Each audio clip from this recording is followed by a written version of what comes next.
Yo, what's up guys? And welcome back to my YouTube channel. So, kumusta kayong lahat? At ngayong gabi, samahan nyo kasi magpa-practice ako at training. Let's go!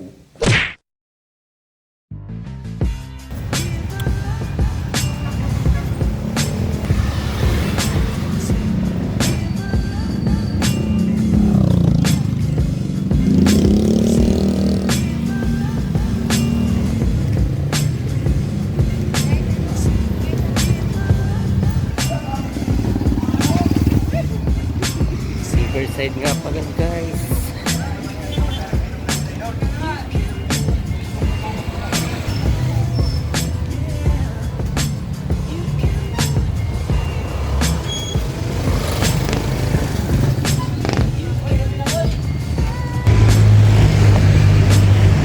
So wala naman akong ibang na-expect ngayong araw, kundi balikan lang yung mga nagawa ko video. Kung naalala nyo yung hindi ko upload ng video sa kami ng practice, so doon lang din ako pupunta guys. Kasi nga yun na yung nakikitaan ko na available siya, tapos accessible syempre sa akin. Yes sir, onti na lang guys. Ang laki na ng pinagbago, may mga paninda na dito guys, oh. Yan na siya guys, ganyan na itsura niya, oh. So dati hindi ganyan yan, walang nakatayo dyan guys ng mga poste. Ang ganda na kasi yun nga, hindi na siya pwedeng pag-practicean. So dito tayo sa part na to. Dito tayo guys. So eto lang ang hindi nagbago. Yan. Nakarating na tayo guys sa ating practicean. Saan pwede magpailaw no? Kita na natin kay kuya. Yeah! Okay lang magpailaw? Hindi. Okay lang, pailaw. Try natin guys. Huwag lang sana tayong sitahin.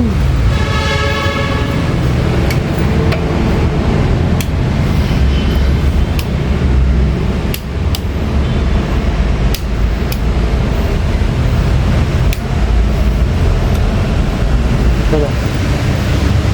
Hopefully sana dito yung pagalitan guys. Practice na.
Sa lahat ng era na naglaylo ako sa B-Way, mukhang ito yung pinaka mabigat kasi halos di ako makapag-rounds.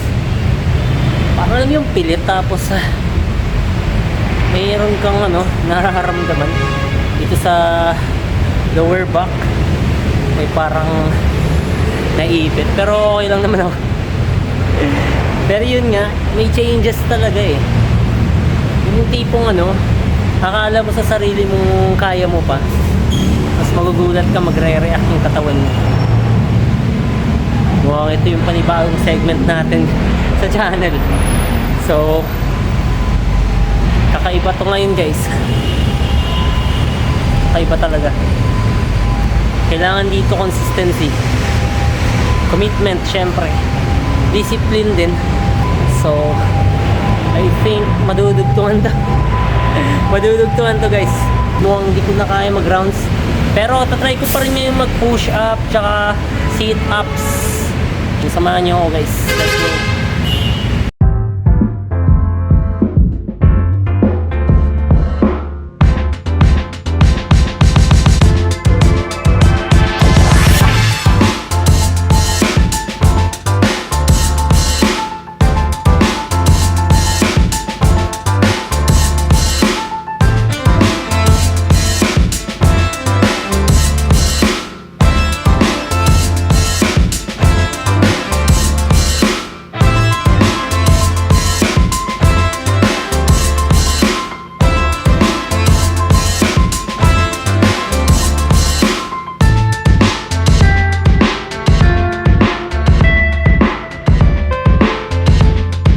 Para na akong mamamatay dun sa push-up at sit-ups. Pero kaya yan guys. Pagod. Mga 3 set ng music yung ginawa ko dyan. I think 6 minutes ate yung ginawa ko dyan sa squats para palakasin yung lower ko. So, napakabigat niyan pagkatapos.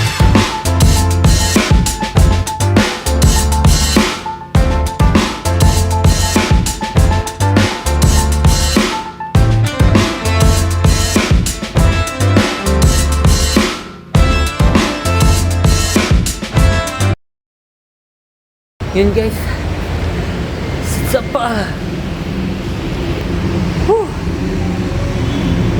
Grabe, sakit, bigat.